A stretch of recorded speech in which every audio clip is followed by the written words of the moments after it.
আজ 19শে ডিসেম্বর তিলোত্তমার মৃত্যু 10 দিন হয়ে গেছে, কিন্তু সিবিআই যে কেসটা গ্রহণ করেছে কলকাতা পুলিশের থেকে তার ইনভেস্টিগেশন কত দূর গেল, আমাদের সিএম মমতা ব্যানার্জি কি বলছে সে ব্যাপারে আজকে এই ভিডিওতে আমরা সব জানবো।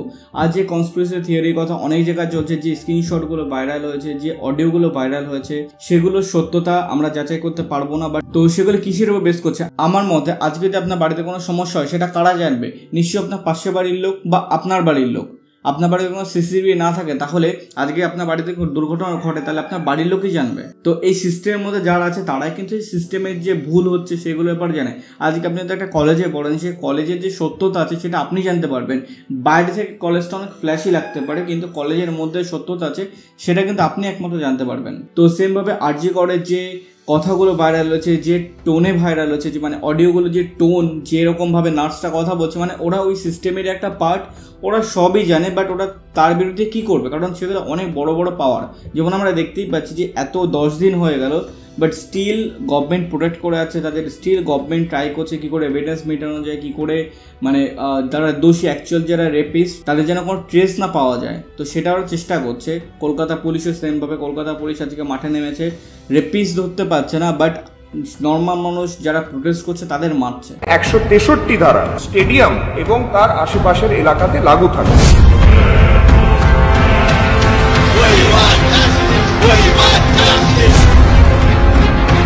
আমি কেউ না, আমি সাধারণ মেয়ে।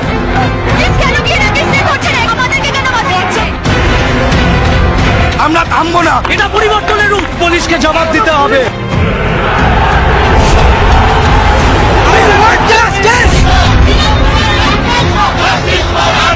তো চলো এই ভিডিওতে আমরা দেখে নিই কিছু কনস্পিরেসি থিওরি যেগুলো তৈরি হয়েছে, যেগুলো আমি বিশ্বাস করি যে কনস্পিরেসি থিওরি না, বাট হতেও পারে সত্যি, হতে পারে মিথ্যা, সেগুলো আমরা দেখবো। আর ইনভেস্টিগেশন কত দূর গেল, মমতা ব্যানার্জি কি বলছে ব্যাপার নিয়ে সেটা আমরা দেখবো। আর মমতা ব্যানার্জি সব বিভিন্ন নায়ক নায়িকারা কেন ব্যাকস্ল্যাশ পাচ্ছে। মমতা ব্যানার্জি আগের দিন যখন রোড শো করলো, রোড শো তো না মানে যেদিন ধর্ণা করলো সব নায়িকাদের নিয়ে, তো সেখানে কি এমন বললো যে তাই সে এত ব্যাকস্ল্যাশ খেলো। এই রেপ মার্ডার এগুলো নাকি এআই দ্বারা বানানো ভিডিও, ইউটিউবার যারা তারা নাকি এই ঘটনাটাকে বানিয়ে বলছে। তো আপনার কি মনে হয় আপনার মেয়ের জীবনের বয়স মাত্র 10 লক্ষ টাকা? शरीर में कोई कपड़ा नहीं था, आंखों से खून निकल गया, पैर दोनों राइट एंगल में मिला गया। আমরা 10 লক্ষ টাকা তো দিতেই পারি। তো আমরা প্রথমে একটা ভয়েস রেকর্ড শুনবো, যেটা একটা মহিলা ডাক্তার আরজি করের ডিউটি করে, সে মহিলা ডাক্তারের এই ভয়েস রেকর্ডের মধ্যে বলা হচ্ছে কি করে আরজি কর হাসপাতালের মধ্যে যে সেক্স র্যাকেট চলতো, আজ বিভিন্ন ড্রাগের যে স্ক্যান্ডেল হতো, মানে ওষুধ পাচারি, ওষুধ চুরি করা, বিভিন্ন বড় বড় টেন্ডার নিয়ে সেই কালোবাজারি ওষুধগুলো বিক্রি করা হতো। এই পুরো ব্যাপারটা নিয়ে একটা অডিও লিক হয়েছে, যেটা সত্যতা আমরা যাচাই করিনি, কিন্তু আমার পার্সোনাল ওপিনিয়ন এটা সত্যি হতে পারে। কারণ যে মানুষগুলো সিস্টেমের মধ্যে থাকে তারাই সিস্টেমের খবর জানতে পারবে। আমরা বাইরে থেকে যেটা দেখছি সেটা কিন্তু পুরোটাই সত্যি নয়।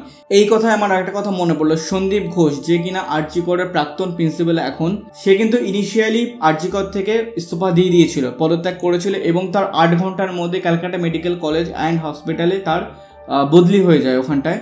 তো যেটা প্রোটেস্টারটা মানতে পারতো সেখানে যাওয়া থেকে প্রোটেস্টারটা বাধা দেয় এবং কলকাতা হাইকোর্ট তাকে পুরোপুরি ছুটি দিয়ে দেয়। এবং তারপর সিবিআই তাকে বিভিন্নভাবে কল করা ট্রাই করে, বিভিন্ন সামান পাঠায়, বাট সে কোনো কিছু রিপ্লাই দেয় না। তারপর সিবিআই বাধ্য হয়ে তাকে মাঝ রাস্তার থেকে গ্রেপ্তার করে।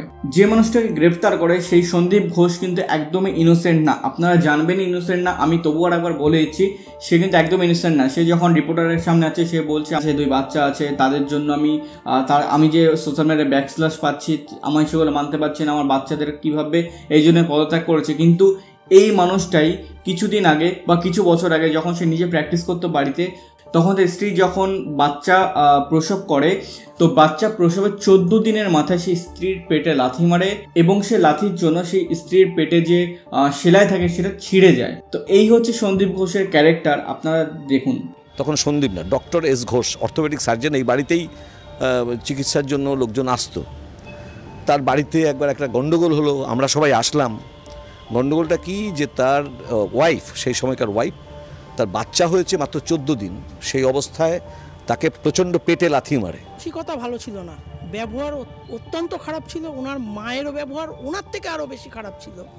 যেদিন ওই ঘটনাটা ঘটেছিল যে ওই মহিলাকে আমরা বের করে নিয়ে আসি, ওনার স্ত্রীকে পেটে লাথি মেরেছিল, সেলাই ফেটে গেছিল। আচ্ছা, তাহলে এবার আমরা অডিও ক্লিপ দেখি যেটা আরজি করের ডাক্তার রেকর্ড করেছে।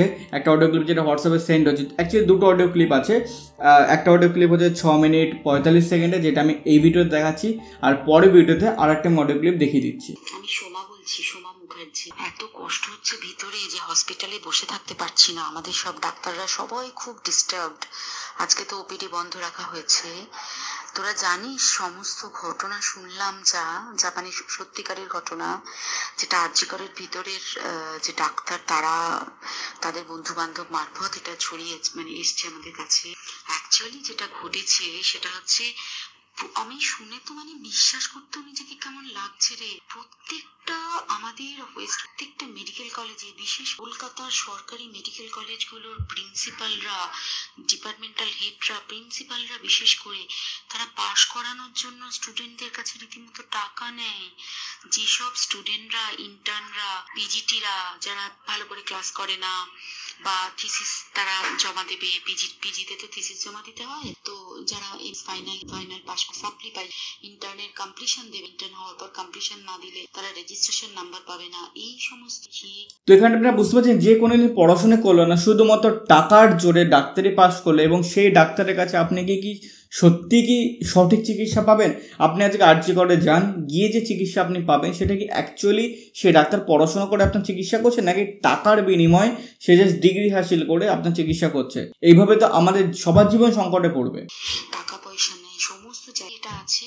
এর মধ্যে সব থেকে নিষ্ঠতম হচ্ছে সন্দীপ ঘোষ, প্রিন্সিপাল, যে তোর আমাদের কি বলে আরজি কর মেডিকেল কলেজে।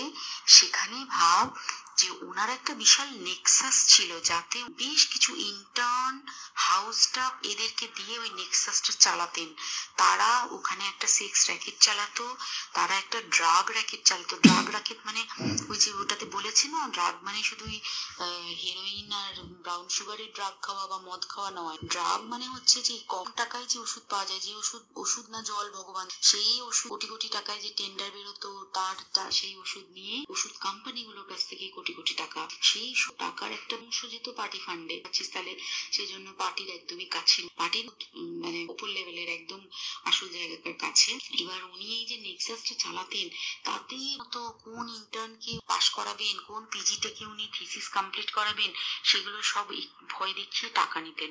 আর তার হয়ে কাজ করতো ওই ইন্টার্ন হাউস স্টাফের একটা নেক্সাস। এবার এই মেয়েটির যে পিজিটি, মেয়েটি অত্যন্ত ভালো, সে তার থিসিসটা কমপ্লিট করাবে না বলে হুমকি দিচ্ছিল। সে এটা জানতে পেরে গিয়ে বলেছিল যে আমি এরকম না, আমি এর বিরুদ্ধে আমি যাবো, এর বিরুদ্ধে সব ফাঁস করে দেবো। তখন তার মতো ধমক দেওয়া হচ্ছিল। এটা চলছিল লাস্ট 6 মান্থস ধরে, 6 মাস ধরে তাকি দেওয়া, তার প্রতি বেশি বেশি দিকে কি করছিল, অত্যাচার করছিল। মানে কি বেশি বেশি করে নাইট ডিউটি দিচ্ছে, at a stage 36 hours duty, বেশি বেশি করে নাইট, বেশি বেশি করে খাটানো, সব জানে। ডিপার্টমেন্টাল হেড, চেস্টের যে ডিপার্টমেন্টাল হেড সেও জানে, সিনিয়র পিজিটিরা সবাই জানে। প্রিন্সিপালের নির্দেশেই হচ্ছে এবং এক্সাসের ছেলে মেয়েরাই কাজ করছে।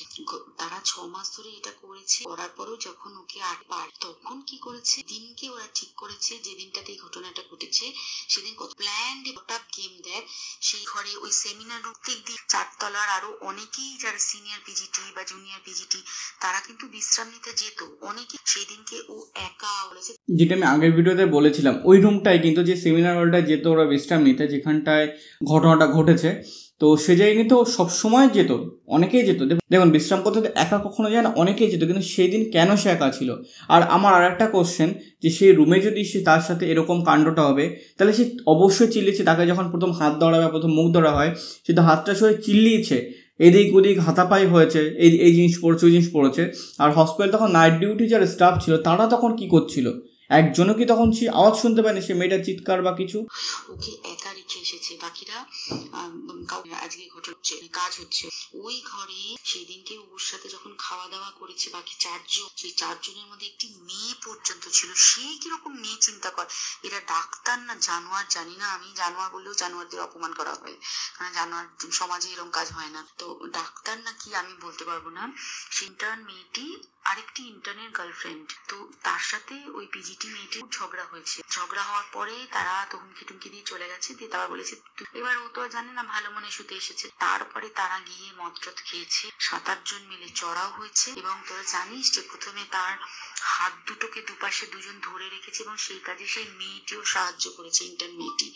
দুজন ওকে পা দুটোকে টেনে জরাসন্ধের মতো ছিঁড়ে ফেলেছে, মানে ছেঁড়ার মতো করে টেনেছে, যাতে পেলভিক বোন ভেঙেছে, কলার বোন ভেঙেছে। মানে কি বিপর্যস্ত, মানে বিধ্বস্ত, কি নৃশংস অত্যাচার করেছে। ওকে উল্টো দিক করে শুয়েছে, পিঠের ওপর উঠ পড়ে হেঁটে গেছে, মাথাটাকে এমন থিতলেছে যে মানে স্কাল ফাল রাপচার হয়েছে। এই সমস্ত করার পরে শ্বাসরোধ করে তাকে মেরেছে। মেরে তারপরে আরো যেটা আরো ভয়ঙ্কর, যে একটা মৃত মানুষকে মিনিমাম ডিগনিটি দিতে জানে না। তারা নিচে এসে দেখেছে ওই সঞ্জয় তখন বসে মদ খাচ্ছিল অন্য আরো গ্রুপ ডিস্টার্বদের সাথে। সঞ্জয় ছেলেটা আছে, তার কাটা সঞ্জয় বলতো ওরা, ওকে বলে ফল গাই, মানে ওর একটু ওইসব আলুর দোষ আছে। ও যত্রতত্র যখন তখন প্রস্টিটিউট এলাকায় যায়। এবার দেখেছে যে একে একটা রেপ করিয়ে দিতে পারি, তাহলে ঘটনার মোড়টা অন্যদিকে ঘুরে যাবে। এইবার ওকে বলেছে, যা সেমিনার রুমে তোর জন্য রেখে এসছি, যা দিয়ে কাজ করে। এসে ডেড বডি খেয়ে রেপ করেছে, যাতে তার ভ্যাজাইনাতে সিমেন পাওয়া যায়। তো এবার এই হচ্ছে, প্লিজ আমি নাম করে ফেললাম সবকিছুই, কতজন আমি যে নামগুলো পাঠিয়েছি এই সব ডাক্তাররা এরা সব জড়িত জানিস, কিন্তু কেউ প্রমাণ নেই। প্রমাণ লোপাটের জন্য সেদিনকে ওই ইন্টার্ন এবং ডাক্তাররা যে ওইখানের যে বাথরুমটাতে হাত পা ধুয়েছে, রক্ত ধুয়েছে, সেইটাকে তাড়াতাড়ি প্রমাণ লোপাটের জন্য ওই দেওয়ালকে ভেঙে দিয়ে তার মানে ওই বাথরুমের জায়গাটাকেই ভাঙতে হচ্ছে ওদের। ওখানে নাকি ওরা রুম বানাবে। কালকে দেখেছিস তোরা খবর। আর বেশি বলতে পারছি না, মানে তোরা তো সবাই প্রোটেস্ট করিস, আমরা তো আমাদের দিক থেকে করছি, কিন্তু কিছুই হবে না। পুরা দেশে কিছুই হবার নেই, শুধু কষ্ট পাওয়া। আর আগামী প্রজন্মের যে ডাক্তাররা বেরোবে, তারা যে ইন্টার্ন বা পিজিটি বা যাদের কাছে আমরা যাব ভবিষ্যতে, তারা কি ডাক্তার নাকি আমি জানি নিয়ে তাদের কাছে আমরা যাব, আর কি করে বা আমাদের পরের প্রজন্মকে আমরা সুরক্ষিত রাখবো। এই ছিল অডিওটা, আপনারা শুনলেন। আমার আর কিছুই বলার ভাষা নেই এটা শোনার পরে, ঠিক আছে।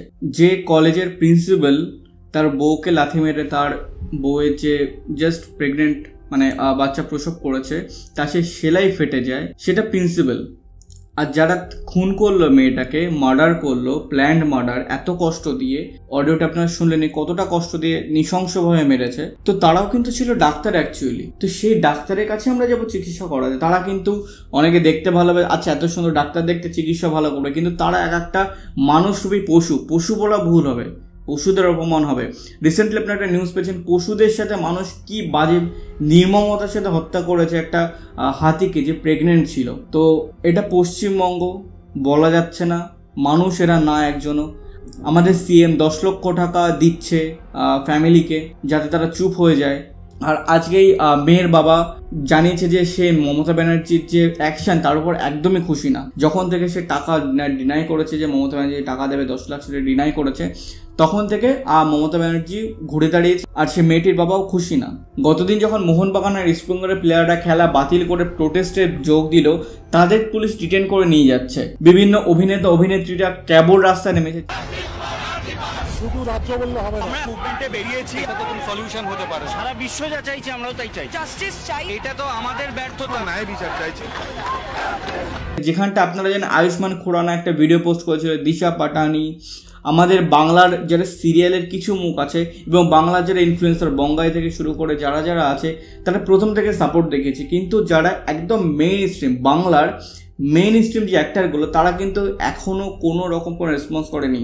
বাংলার সবচেয়ে বড় সুপারস্টার হচ্ছে দেব। সেই দেব এখন দেশের বাইরে গিয়ে রুক্মিণীর সাথে ঘুরে বেড়াচ্ছে, জিমের থেকে ফটো পোস্ট করছে, কিন্তু আরজিকর ঘটনা নিয়ে কোনো কথা নেই। সে নাকি মানুষকে ভালোবাসে, সে রাজনীতিকে ভালোবাসে না। অনেক ভালো ভালো ভাষণ দেয় সে, যে রাজনীতি আমার রক্তে নেই, আমি মানুষের জন্য কাজ করি। তো আজকে এই ঘটনা, আজকে 10 দিন হয়ে গেল, তার কাছ থেকে একটা কোনো কথা শোনা, একটা ফেসবুক পোস্ট বা একটা টুইট কিছুই আসলো না। যেসব মহিলাগুলো সাংসদ হয়েছে তৃণমূল কংগ্রেসের আন্ডারে, তারা কিন্তু একদমই কখনো কিছু বলেনি। লাস্টে মমতা ব্যানার্জি যখন তার সামনে নিয়ে আসলো, তখন এসে সেই পুরো সমাবেশের ভিডিও, 5 ঘন্টার ভিডিও আমি দেখেছি একদম, সেই সমাবেশে এসে মমতা ব্যানার্জি খালি ডিফেন্ড করলো, পলিটিক্যালি ডিফেন্ড করলো মমতা ব্যানার্জি। অ্যাকচুয়ালি মমতা ব্যানার্জি জানালো যে শুধু আমার সরকারই না, আগে যে সিপিএম সরকার ছিল তাতেও রেপ হচ্ছে, এখানে রেপ হচ্ছে, বিজেপিতে রেপ হচ্ছে। তো তাদের টাইমে রেপ হয়, আমাদের টাইমে রেপ হচ্ছে। তাদের টাইমে হয়তো কিছু টাকা দিত না, আমার টাইমে আমি 10 লক্ষ টাকা দিচ্ছি। সেই মেয়েটার জীবনের দাম 10 লক্ষ টাকা, যে মেয়েটা অন্য মানুষের প্রাণ বাঁচানোর জন্য এত পড়াশোনা। একটা মানুষ ডাক্তার হওয়া কিন্তু সহজ কথা না, একদমই সহজ কথা না। কতটা পড়াশোনা করে নিটে ভালো কোয়ালিফাই হয়ে গভর্নমেন্ট কলেজ পায়, গভর্নমেন্ট কলেজ পাওয়ার পরেও 5 বছর ধরে তারা MBBS করে। মোটামোটা ধরে নাও 11 ক্লাস থেকে শুরু করলে 10 বছর একটা জিনিসের পিছনে খাটা হয়। আর যে 10 বছর ধরে বানানোর স্বপ্ন, যেটা আরও দূর এক্সটেন্ড হতো, সেটা মাত্র একটা রাত 2 থেকে 3 ঘন্টার মধ্যে শেষ করে দেয়। সেই স্বপ্ন একদমই ধূলিসাৎ করে দেয়। মনে রাখবেন, মেয়েটার কিন্তু কষ্টের চোখ দিয়ে জল বেরোয়নি, কষ্টের চোখ দিয়ে রক্ত বেরিয়েছিল সেই দিন।